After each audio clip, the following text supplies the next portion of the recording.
اب ویسے تو میں یہ کر بھی دوں گا، جب ہمارے کورس کمپلیٹ ہوگا تو اس کو ایک ہی ویڈیو میں ڈال کر ہم 12-14 گھنٹے کی ویڈیو اپلوڈ بھی کر دیں گے. آپ باری باری ایک دفعہ دوبارہ سے لیکچر سنیے گا وہ، تو آپ کو پتا چلے گا کہ بہت کچھ مس کر دیتے ہیں آپ لوگ. کبھی کوئی میسج مجھے کرتا ہے، وہ پیچھے کے 2 لیکچر کی اس نے چیزیں فالو نہیں کی تھی، جو اسٹیپس سکھائے میں نے، اور ڈائریکٹ سے وہ 4تھے لیکچر کی کوئی بات پوچھ رہا ہوگا. جب میں کراس چیک کروں گا تو وہ بالکل بلینک ہوگا، اس چیز کے بارے میں بالکل ہی نہیں پتا ہوگا. تو اس سے نقصان کس کا ہوتا ہے؟ نقصان اس کا ہوتا ہے جو یہ سمجھ رہا ہوتا ہے کہ وہ یہ کورس کر رہا ہے. دیکھیں، انسان جو ہے، جو ناکام ہونے کی سب سے بڑی وجہ مجھے نظر آتی ہے اس طرح کے پروفیشنل لائف میں، وہ یہ ہوتی ہے کہ جو انسان ہوتا نہیں ہے وہ اپنے آپ کو سمجھ رہا ہوتا ہے. تو اس سے پھر کیا ہے کہ وہ رزلٹ نہیں مل رہا ہوتا، اور اپنے ذہن کے اندر وہ رزلٹ بنا چکا ہوتا ہے کہ میں تو یہ ہوں. تو یہ والی چیز جو ہے یہ بہت زیادہ مجھے دیکھنے کو ملتی ہے کہ لیکچر جو ہیں وہ اس طرح سے ورک نہیں کیا جا رہا. پہلے ہی لیکچر میں ایک بات بولی تھی کہ کامیاب تو ہر شخص ہونا چاہتا ہے، لیکن اس کامیابی کے پیچھے جو قیمت ادا کی جاتی ہے وہ ہر شخص نہ دیتا ہے اور نہ وہ دینے کی خواہش رکھتا ہے. اچھا، اسی میں جو انٹرو ہے میں کوشش نہیں کروں گا کہ 5 لیکچر ریوائز کروں، اس لیے کہ میں دیکھتا ہوں کہ آدھا گھنٹہ ہمارا اسی میں چلا جاتا تھا. تو اس میں لوگ لیکچر جو سن رہے ہوتے تھے وہ بھی اس کو کہتے تھے کہ سر ہم ریویژن اس طرح سے کر لیں گے، جا کے پیچھے سن لیں گے تو آپ کا 30 منٹ بچ جائے کریں گے. لیکن کچھ چیزیں جو ہیں وہ بیان کرنا اس وجہ سے ضروری ہیں کہ اگر وہ بیان نہیں ہوں گی نا تو ہم وہیں رکے رہ جائیں گے. تو آج میرے پاس ایک واقعہ ہے آپ لوگوں کے لیے، اس کا جارج برنارڈ شاہ کا واقعہ تھا. یہ جارج برنارڈ شاہ جب ادھر سب کانٹیننٹ کی طرف آیا تو یہ اس کا وزٹ تھا پورے علاقوں کا. تو یہاں پر مختلف اخبارات کو اس نے انٹرویو دیے. تو ایک اخبار تھا، اس کا نام الہدا تھا. تو ان کو جب اس نے انٹرویو دیا تو اس نے ایک اسٹیٹمنٹ دی جو کہ بڑی مشہور بھی ہوئی. لوگ وہ آدھی اسٹیٹمنٹ یاد رکھتے ہیں یا سنی ہوئی انہوں نے وہ آدھی اسٹیٹمنٹ ہوتی ہے. اس نے یہ کہا کہ معذرت، اسلام آزادی اور دستوری اور ذہنی حریت کا دین ہے. اجتماعی نقطۂ نظر کے لحاظ سے، اجتماعی نقطۂ نظر سے مسیحیت اس کا مقابلہ نہیں کر سکتی. کسی مذہب کا نظام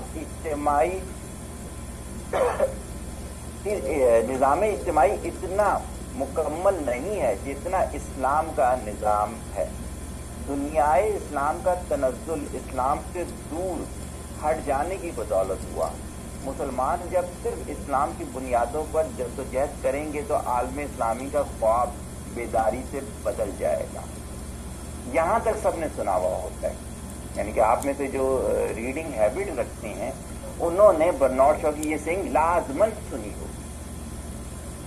صحیح ہے، لیکن مزیدار چیز اس کے بعد ہے. اس لیے کہ ہمارے اسلام کی کوئی نان مسلم تعریف کر دے، اس سے ہمیں خوش ہونے کی کوئی ضرورت نہیں ہے. یہ اسے خوش ہونا چاہیے کہ اسے اسلام کے بارے میں تھوڑا سا پتہ چل جائے. ہمیں تو آلریڈی پتہ ہے کہ ہمارا اسلام ہے جیسا، لیکن اب جو میں آگے بات کرنے جا رہا ہوں وہ اس کورس سے ریلیٹڈ بھی ہے، اور وہ بات یقیناً ہمارے اس 5 لیکچر پہ پوری اترتی ہے. جو انٹرویو لے رہا تھا اس نے کہا کہ سر جارج برنارڈ شاہ، آپ جب اتنا کہتے ہیں اسلام کے بارے میں تو آپ مسلمان کیوں نہیں ہو جاتے ہیں؟ جارج برنارڈ شاہ کے پاس کوئی جواب نہیں تھا. اس بات کے اندر میرے لیے بہت کچھ تھا کہ کیا بات کر دی اس بندے نے. ایک ہی چیز ہوتی ہے. ابو جہل بھی سنتا ہے, ابو لہب بھی سنتا ہے, علی ابن طالب چلنا بھی سنتے ہیں, ابو بکر صدیق چلنا بھی سنتے ہیں. وہ پہلی دفعہ سن کر ہی اسلام قبول کر لیتے ہیں. ابو جہل ابو لہب نہیں کرتے. عمر بن خطاب رضی اللہ عنہ ایک دفعہ, دو دفعہ, تین دفعہ سننے کے بعد کرتے ہیں. میں اس سوچ میں مبتلا ہو گیا. ایک طرف مجھے یہ تاریخ اس طرح سے بتاتی ہے, ایک وہ برنارڈ شاہ کی چیزیں کہ سب کچھ سامنے نظر آ رہا ہے. ایک ہے ہدایت کا رستہ, ایک ہے ضلالت کا رستہ. یہ ورڈ میں نے یوز نہیں کیا, یہ میں نے حدیث سے اٹھایا ہوا ورڈ ہے. پتہ ہے ہدایت اس میں ہے, پتہ ہے ضلالت اس میں ہے, لیکن وہ کون سی چیز ہے جس کی وجہ سے وہ ادھر نہیں آ پا رہے؟ اگر قرآن کو ترجمے اور تفسیر کے ساتھ پڑھا ہو تو سورہ نحل کی آیت نمبر 16 پڑھیے گا, سورہ بنی اسرائیل کی آیت نمبر 17 پڑھیے گا, سورہ رات کی آیت نمبر 13 پڑھیے گا. اس میں اللہ تعالیٰ نے اس کا جواب دے دیا. پھر مجھے سمجھ میں آیا, میرا پہلا لیکچر کسی کی تفسیر تھا کہ اللہ جسے چاہتا ہے گمراہ کرتا ہے, جسے چاہتا ہے رستہ دکھاتا ہے, لیکن کسے دکھاتا ہے, کسے گمراہ کرتا ہے, اس کا تعلق اعمال سے ہوتا ہے.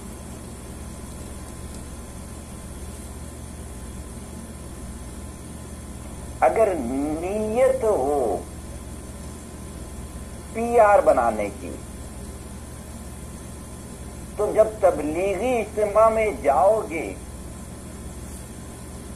تو علم لے کر نہیں آؤ گے, بہت سارے کانٹیکٹ نمبر لے کر آؤ گے,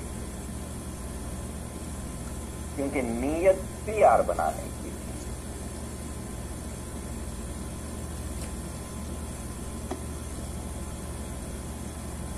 تو اگر پہلے لیکچر کو کبھی موقع ملے دوبارہ سنیے گا. میں نے کہا تھا کہ بالکل شروع میں 5 کام کرنے ہیں, جس میں توبہ بھی شامل تھی, جس میں مشقت والی نیکیاں بھی شامل تھی, جس میں اللہ سے گڑگڑا کے مانگنا بھی تھا, جس میں گناہوں سے احتیاط بھی شامل تھی.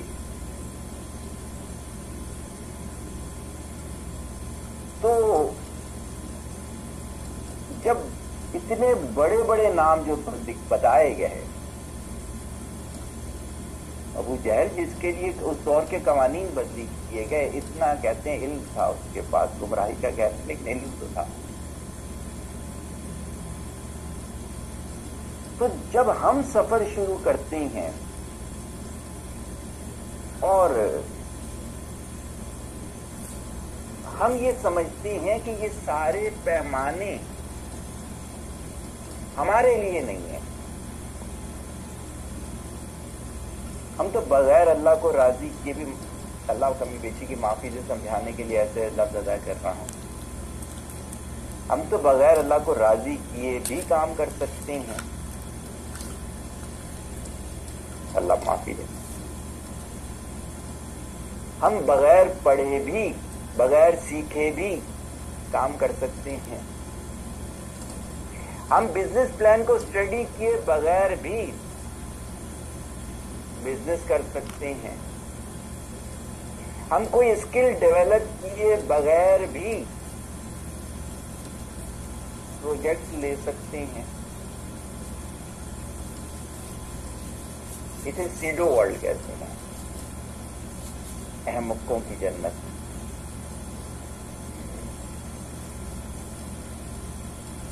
دنیا کا ایک دستور ہے,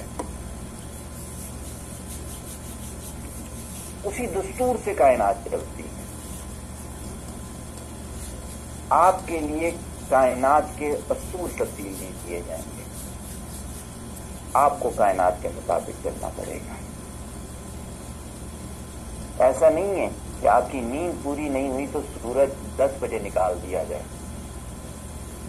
سورج نے اپنے وقت میں نکلنا ہے، آپ کو اپنی مرضی کی نیند پوری کرنی ہے سورج کو دیکھ کر. تو یہ کمزوری بہت زیادہ دکھائی دی مجھے آپ لوگوں کی طرف سے.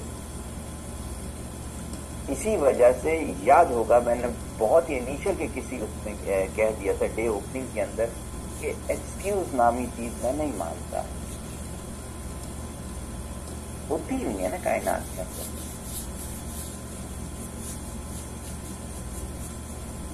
تو اگر کسی بھی وے سے کسی چیز کے اندر بھی پیچھے، میں ضروری نہیں میں یہ کہوں کہ میرے کورس میں پیچھے ہیں، میرا ذاتی کورس تھوڑی ہے، ایک کمپائلیشن تھی بنا دی.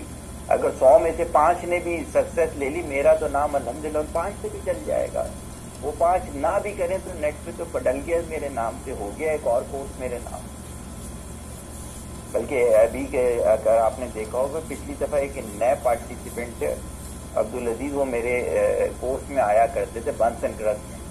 انہوں نے میرے سے ریکویسٹ کی ہے کہ سر اگر آپ ٹائم نکال سکیں تو ہمارے پاس پلیس بھی موجود ہے، لوگ بھی موجود ہیں جو آپ کے طریقہ کار ہے اس لحاظ سے ہمیں بتا دیں، ہم آپ کے کوآرڈینیٹر سے ڈسکس کر لیتے ہیں. تو یہی کورس ہم رپیٹ کروانا چاہتے ہیں. تو ہمارا تو چلتا ہی رہتا ہے. نقصان صرف اس کا ہوتا ہے جو اپنے آپ کو دھوکہ دے رہا ہوتا ہے. ابھی تھوڑی دیر پہلے ایک کوٹ میں نے شیئر کیا آپ لوگوں کے ساتھ کہ 98% جو کوئٹ کر جاتے ہیں یا پیچھے رہ جاتے ہیں، یہ کہتے ہیں جملہ زیادہ اچھا لگے گا، وہ ان 2% کی پھر نوکری کر رہے ہوتے ہیں. یہ حقیقت ہے. تو دیٹس وائی یہ ایک چھوٹا سا انٹرو تھا آج کے لحاظ سے. دیکھیے گا سمجھ میں آ جائے تو بہت اچھا ہوتا ہے، اور اگر سمجھ میں نہ آئے تو اس کا مطلب ہے توبہ ابھی بھی بنتی ہے. یہاں تک کسی نے کوئی سوال کرنا ہو تو کر سکتے ہیں، ورنہ آج کے ہم لیکچر پر آ رہے ہیں.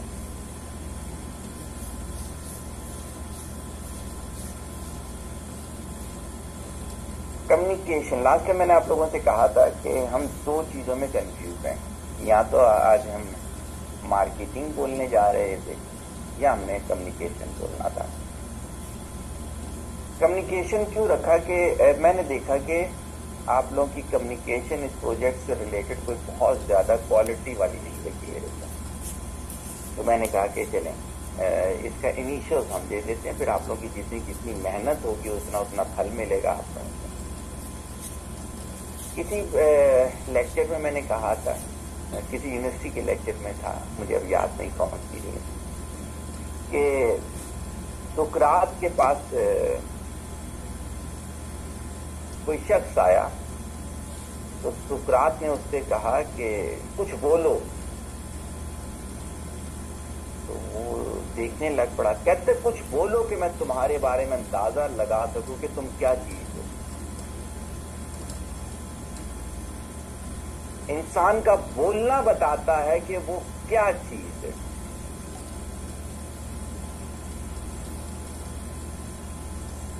تین مثالیں دوں گا.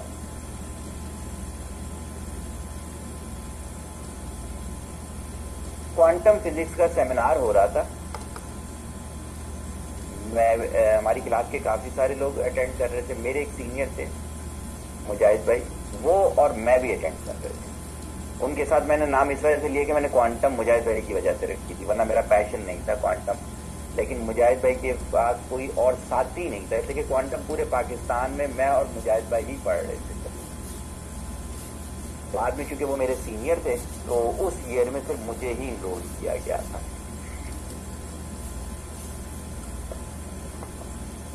تو جو اسپوکس پرسن تھا وہ P H D quantum physics تھا، باہر کا پی ایچ ڈی تھا. تو مجاہد بھائی نے ہاتھ کھڑا کیا، ان سے ایک سوال کیا سوال سن کے وہ تھوڑی دیر خاموش ہوئے اور اس کے بعد کہتے ہیں کہ تم سیمینار کے بعد میرے سے اکیلے میں آ کے ملنا.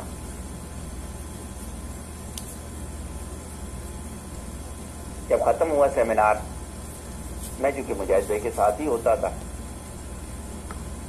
گرو کہتا تھا میرے بار بار زبان پہ یہی آ رہے کہ مجاہد بھائی کو اللہ نے بہت علم دیا ہے. تو میں نے کہا گرو چلیں، کہتے رہنے تو میں کہ نہیں گرو جائیں گے، جب بلایا ہے انہوں نے تو چل کے بات کریں گے. ہم چلے گئے ان کے ساتھ. اچھا انہیں یہ بھی پتا تھا کہ اس ایئر میں کوانٹم رکھنے والا میں اکیلا ہوں، تو مجھے بھی جانتے تھے.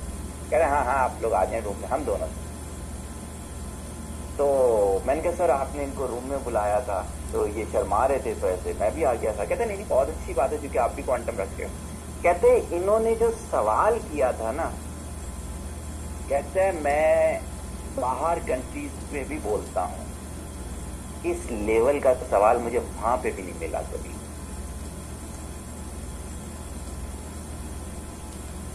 آپ کا بولنا بتاتا ہے کہ آپ کا اسٹیٹس کیا ہے.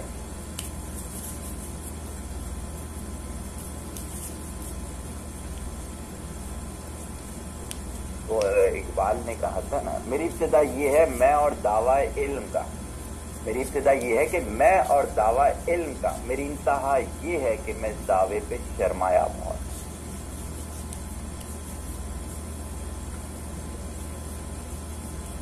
آپ کبھی آزما کر دیکھیے گا، کوئی بھی ایک ٹاپک لے لیں، کوئی بھی ٹاپک لے لیں، اپنی مرضی کا ٹاپک لیں، اس پہ ایک پیراگراف لکھ کے اپنے پاس رکھ لیں. اس کے بعد اس سے ریلیٹڈ پوری کوئی ایک کتاب پڑھیں، کم از کم 150 پیجز کی. اس کے بعد اسی ٹاپک کو دوبارہ ایک پیراگراف کا لکھ کے رکھیں. پھر کیا کریں، 2 سے 3 کتابیں اور پڑھیں اس ٹاپک سے ریلیٹڈ، پھر ایک پیراگراف لکھ کے رکھ لیں. پھر اس ٹاپک سے ریلیٹڈ 5 7 8 کتابیں اور پڑھیں، پھر ایک پیراگراف لکھ کے رکھیں. جب 50 کتابیں آپ اس ٹاپک سے ریلیٹڈ پڑھیں گے نا، اور جو آپ نے لکھا ہوگا اس کو اور جو پہلی دفعہ لکھا تھا دونوں کو کمپیئر کیجئے گا، ایسے لگے گا کہ کسی مونٹیسری کے بچے نے وہ پہلا آرٹیکل لکھا تھا اور کسی ایم ایس سی کے بچے نے لاسٹ آرٹیکل لکھا.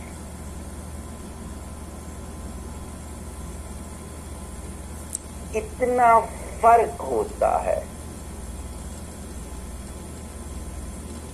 حضرت عمر رضی اللہ تعالیٰ نے اپنے دور میں غلط لکھنے والے کو سزا دی،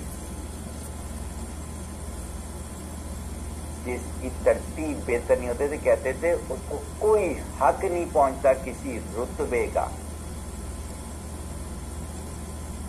اگر آپ کے پاس اچھی کمیونیکیشن نہیں ہے، اگر آپ آئنسٹائن کے بقول میں بتاؤں، اگر آپ اپنی بات نہیں سمجھا سکتے، آپ کی کمیونیکیشن اگر اچھی نہیں، تو آپ کو کوئی عہدہ نہیں ملنا چاہیے ہے. اس کی وجہ ہے آپ کچھ سے کچھ معنی لے رہے ہوگے، کسی کو کچھ سے کچھ بتا رہے ہوگے.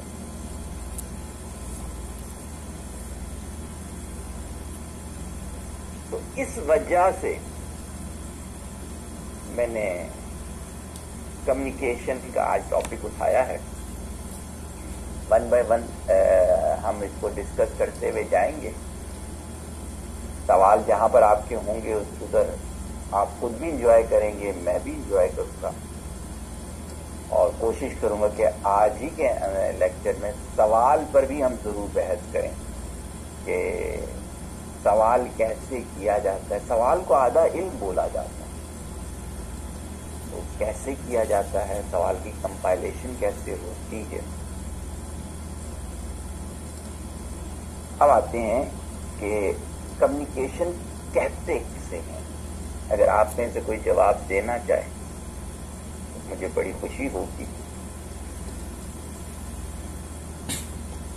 سر کمیونیکیشن سے مراد اپنا پیغام دوسرے تک پہنچانا یا کسی اور کی طرف سے کوئی بات موصول کرنا. اچھا، کمیونیکیشن سے ہے اپنا پیغام دوسرے تک پہنچانا، یا پھر دوسری چیز آپ نے کیا بولی؟ اس سے کوئی پیغام وصول کرنا، سینڈ اینڈ ریسیو. اس سے کوئی پیغام سینڈ اینڈ ریسیو، صحیح ہو گیا.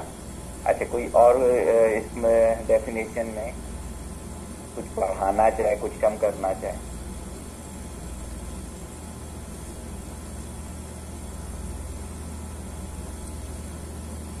دیکھیے اپنی بات، جی جی بولے ناصر. سر اپنی بات اسی تک بالکل جو ہم بات کرنا چاہ رہے ہیں اسے ویسے بتائیں. ہاں، یہ زیادہ اچھی ڈیفینیشن ہے، بالکل. اب میں اسی ڈیفینیشن کو تھوڑا سا بڑھاتا ہوں، میں یہی والی ڈیفینیشن چاہ رہا تھا.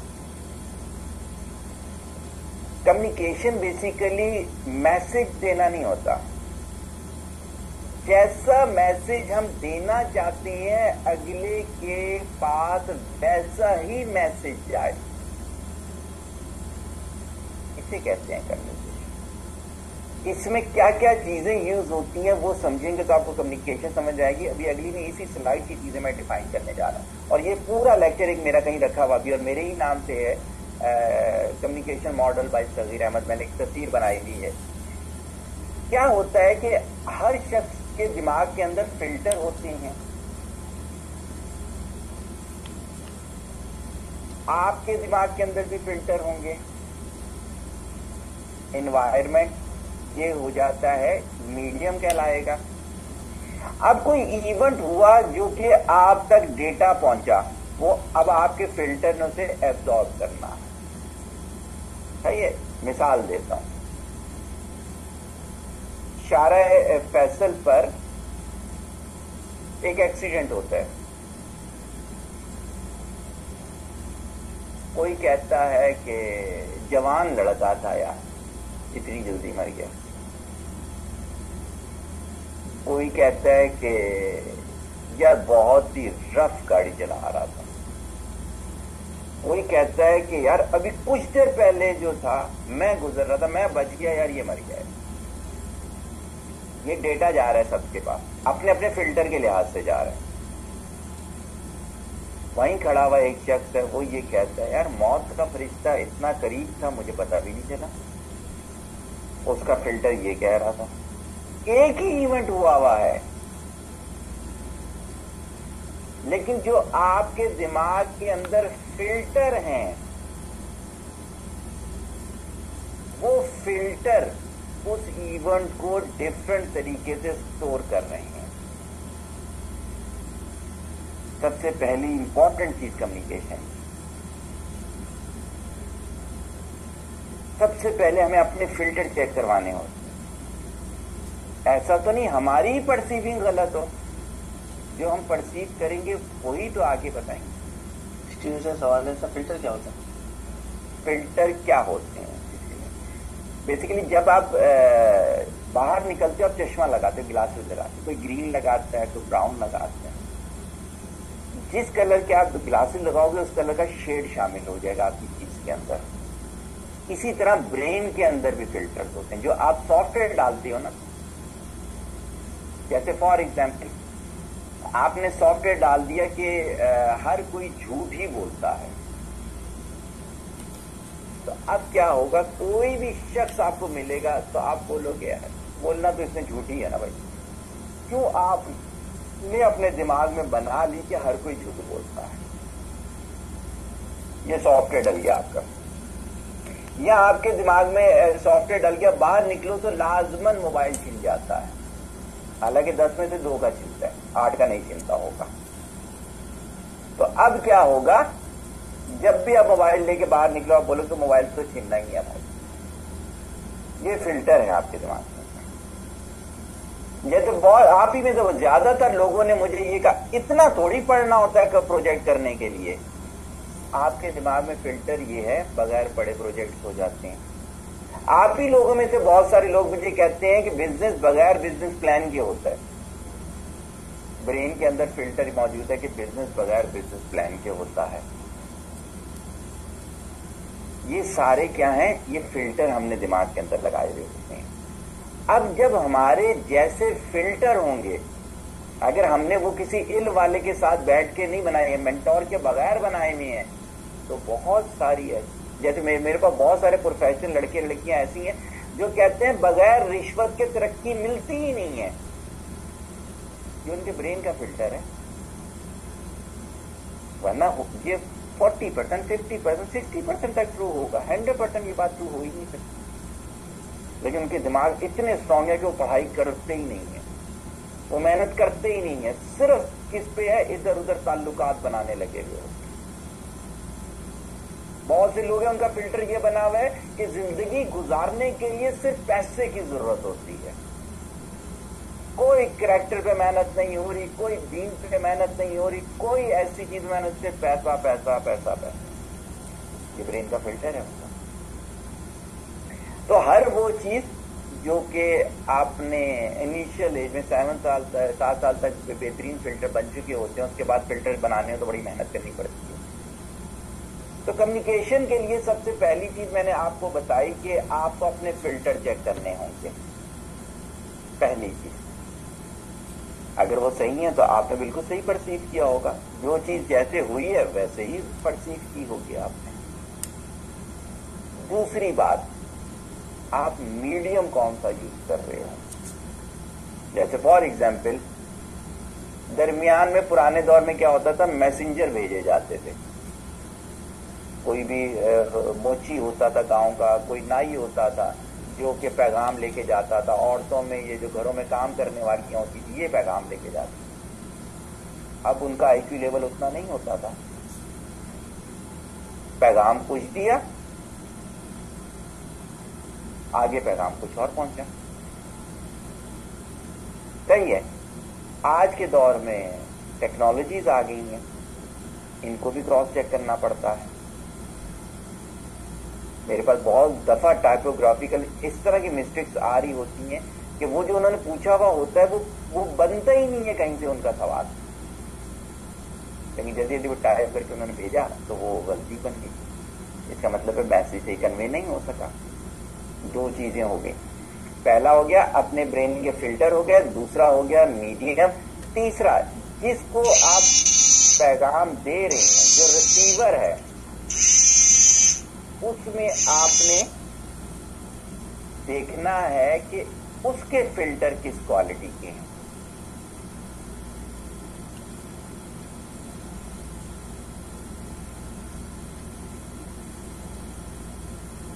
ہمیشہ بات اگلے کو دیکھ کے کی جاتی ہے. اگر میرے گھر پہ کوئی پلمبر کام کرنے آیا ہوا ہے, میں اسے کوانٹم فزکس نہیں سکھاؤں گا.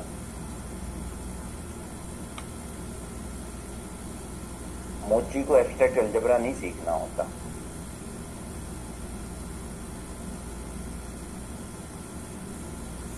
تو کمیونیکیشن میں یہ تین چیزیں اگر صحیح پرفارم کر رہی ہوں تو کمیونیکیشن پاسبل ہے.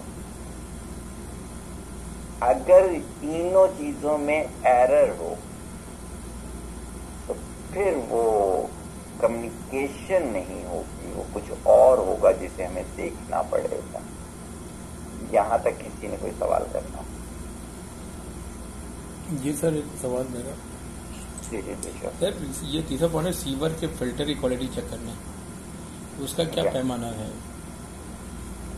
دیکھیں اس کا یہ ہے کہ اگر کوئی ان نون پرسن ہے, اگر آپ کے فیملی ممبر ہے, دوست احباب ہے, آگے پیچھے ہے, تو ان سب کے فلٹر تو آلریڈی آپ کو پتا ہوں گے. صحیح ہو گیا. تو اس میں آپ بات کرتے ہوئے ان فلٹر کا ضرور خیال رکھیں گے. لیکن کوئی اگر ان نون ہوگا تو آپ نے اپنی کوالٹیز اس لیول پر لے کے جانی ہے. جیسے میں آج ہی کی بات بتاتا ہوں, نیو کلائنٹ سے انرولمنٹ وغیرہ ہوگی, سب کچھ ہوا, تو پہلا سیشن تھا ان کا.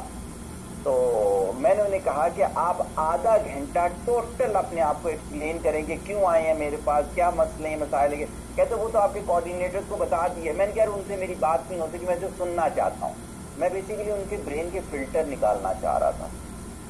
جب انہوں نے آدھا گھنٹہ تسلی سے بول لیا, میں نے کہا صحیح چیز ہے, اب میں آپ کو آپ کے بارے میں بتاتا ہوں. تو کیا ہوتا ہے کہ اگر کسی ان نون کے ساتھ ہوں گے تو آپ کے پاس کوئی پرنسپلز ہونے چاہیے, جو آگے چل کے میں بتاؤں گا کہ کس طرح سے جج کیا جاتا ہے کہ اگلے کی کوالٹی کیسی ہے, جو کہ سقراط نے کیا. اور اگر آپ کے پاس یہ کوالٹی نہیں ہوگی تو آپ ہر ایک کو ایک ہی لاٹھی سے ہانک رہے ہوں گے. اس کا نقصان کیا ہوگا؟ اس کا نقصان یہ ہوگا کہ آپ سکسیسفل کمیونیکیٹر نہیں ہوں گے، ٹائم پاسنگ کر رہے ہوں گے.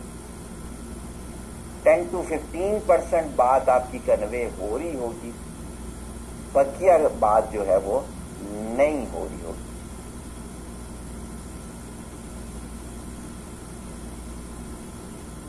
یہاں تک کوئی اور کسی نے کوئی چیز پوچھی ہے؟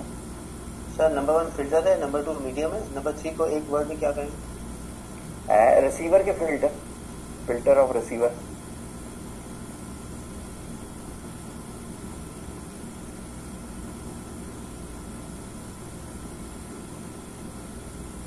اچھا، ہم نے یہ دیکھا کہ کمیونیکیشن کیا ہے. اس کے بعد آ جاتا ہے کہ کمیونیکیشن کی بیسک کے لیے کیا کیا چیزیں ضروری ہوتی ہیں. سب سے امپورٹنٹ چیز جو ہے، جی بولیے گا. سر یہ پوچھنا تھا کہ اگر فلٹر میچ نہ کرتے ہو اگلے کے اور ہمیں کوئی بات اہم ہے، ضروری ہے کرنا، وہ بہت اسلامک پوائنٹ آف ویو سے یا کسی بھی وجہ سے وہ بات کرنا ضروری ہے، تو کیا ہم وہ بات نہیں کریں؟ اچھا، یہاں پہ میں نے یہ نہیں بولا کہ آپ کے اور ان کے فلٹر سیم ہونے چاہیے. میں نے یہ بولا کہ آپ کو ان کے فلٹر کا پتہ ہونا چاہیے. جیسے میں کچھ مثالیں دے دیتا ہوں. میری کلائنٹ لسٹ میں نان مسلم لوگ بھی موجود ہیں. میرے کلائنٹ لسٹ میں اگر 7 سال کی بچی ہے تو 90 سال کی بوڑھی بھی ہے. میری کلائنٹ لسٹ میں اگر 5 سال کا بچہ ہے تو 95 سال کا بوڑھا بھی ہے. صحیح ہے. میرے کلائنٹ لسٹ میں جو ہیں آپ کا پوسٹ ڈاک بھی ہیں اور میری کلائنٹ لسٹ میں بالکل چٹے ان پڑھ بھی ہیں. کہنے کا مطلب یہ ہے کہ ہمیں پرسن ٹو پرسن پتہ ہونا چاہیے کہ کس فلٹر پہ ایک جملے کو کیسے کنوے کیا جاتا ہے. فار ایگزامپل، جیسے بھی آپ نے کہا کہ دین کی کسی کو آپ نے بات بتانی ہے، اگلے کو دین کی بیسک بھی نہیں پتا اور آپ اس کو شرعی مسئلوں پہ لے کے چلی گئی. بھائی اسے تو ابھی ایمان ہی نہیں پتا، ابھی اسے فرض اور واجب ہی نہیں پتا. شرعی مسائل تو بہت بعد کی بات آ جاتی ہے، فقہی مسائل تو بہت بعد کی بات آ جاتی ہے. لیکن اگر سر سچویشن ایسی ہو کہ اس وقت وہ بتانا ضروری ہے ورنہ کچھ غلط فیصلہ ہو سکتا ہے، تو وہ اگر شریعت ہم بتائیں تو اس وقت کسی کو اگر نالج نہیں ہے، اگر ہمیں ہمارا فرض بن جاتا ہے نہیں کرے گا. بھائی دیکھیے یاد نہیں، اس کے بیچارے کے پاس وہ علم ہی نہیں ہے. لیکن اگر ہم علم دیں، علم دین کا علم تو یہ ہے نا کہ اگر نہیں ہے کسی کے پاس تو آپ آگے پہنچاؤ. اگر وہ سچویشن ایسی ہے، اگر اس وقت نہ پتہ چلے، غلط فیصلہ ہو جائے، اگر ایسا ہو تو کیا کریں؟ یعنی بات آپ کی میں سمجھ رہا ہوں. اس پہ ہوتا یہ ہے کہ اس جو ایونٹ غلط ہونے جا رہا ہوتا ہے نا، اس کو وہاں رکوا دیا جاتا ہے کسی بھی طریقے سے، کسی کا پریشر ڈلوا کر. اس لیے کہ اسے شعور تو نہیں آئے گا. دیکھیے شعور 1 لائن میں کیسے آ سکتا ہے؟ بھائی میں شادی بیاہ کے میں مسائل بتاتا ہوں، لوگوں کو شادی بیاہ کا پتہ ہی نہیں ہوتا، شرعی مسائل کا، اور وہ کئی ایسی حرکتوں میں انوالو ہوتے ہیں جس کی وجہ سے وہ کہ تجدید نکاح بن رہا ہوتا ہے، تجدید ایمان بن رہا ہوتا ہے، لیکن تجدید ایمان تو بعد کی وجہ انہیں ایمان ہی نہیں پتا ہوتا. تو ان کی جہاں پہ بہت ہوتی ہے وہیں روک دیا جاتا ہے. اس کے بھی طریقہ کار ہوتے ہیں. میں ایک دفعہ بال کٹوانے کے لیے گیا تو پتا ہے الحمدللہ سب لوگوں کو، تو مجھے کہتے ہیں کہ حضرت آ ہی گئے تو چند باتیں ہو جائیں. میں نے کہا کوئی مسئلہ نہیں، باتیں بھی کر لیتے ہیں ساتھ ساتھ. تو مجھے کہتے ہیں کہ ہمارے خاندان میں ایک لڑکے نے لڑکی کو طلاق دے دی. وہ کہتا ہے کہ جی میں نے ایک موقع پہ 3 دفعہ نہیں بولا، تو کیا ایسا ہو گیا یا نہیں ہوا؟ صحیح ہے. تو میں نے کہا دیکھیں اس کے لیے آپ کو مفتی صاحب کی طرف جانا چاہیے ہے. اب میں آپ کو بتاتا ہوں سٹیپس کیا ہوتے ہیں. تو میں نے کہا جی اس کے اسٹیپس جو ہوتے ہیں وہ یہ ہوتے ہیں، جس مسلک سے آپ نے نکاح پڑھایا ہے طلاق بھی اسی مسلک کے لحاظ سے ہوگی، لیکن بہترین انداز یہ ہے کہ بحث کو آپ لوگ بڑھائیں نہیں۔ جن بھی ایسے حضرت کو آپ مانتے ہیں جن کو اللہ نے مقام دیا ہوا ہے، آپ تو کیا ہوتا ہے کہ کیونکہ اس موقع پر اس چیز کو صرف روک کے پاز دے کے آگے لے کے جانا ہوتا ہے، تو اس میں آپ کو وہ میتھڈ یوز کرنے جو آگے میں بتاؤں گا بھی، اور آلریڈی نیٹ پہ ڈالے ہوئے بھی ہیں میں، کہ اس کو پاز کیسے دینا ہے۔ اگر آپ اس ٹائم پہ بیٹھ کے شرعی مسئلے پہ وہ بتانے کی کوشش کریں تو میری پریکٹسنگ جو ہے وہ یہ ہے، جس شخص کو بیسک نہیں پتا ہوتی وہ آگے والی چیز کو نہیں پتا، اور اس میں سب سے بڑا مسئلہ کیا ہوتا ہے، اس پر جہاں بھی آپ لوگ سب لوگ سیکھیے گا، یہ والی بات بہت امپورٹنٹ۔ اگر غلطی سے اگلے نے کسی واجب چیز کو یہ کہہ دیا نا کہ میں نہیں مانتا، اب چھوڑ دیں وہ شادی بیاہ کا مسئلہ، اب تو اس کے ایمان پہ بات آ گئی، اب اس کا تجدید ایمان بنے گا۔ اگر خدا نہ خاصہ ان بٹوین اس کی ڈیتھ ہو جاتی ہے تو وہ مسلمان قبر میں نہیں جا رہا، چاہے آپ لاکھ جنازہ کروا دیں۔ اس وجہ سے بھی میں اکثر ایسے معاملات میں کہتا ہوں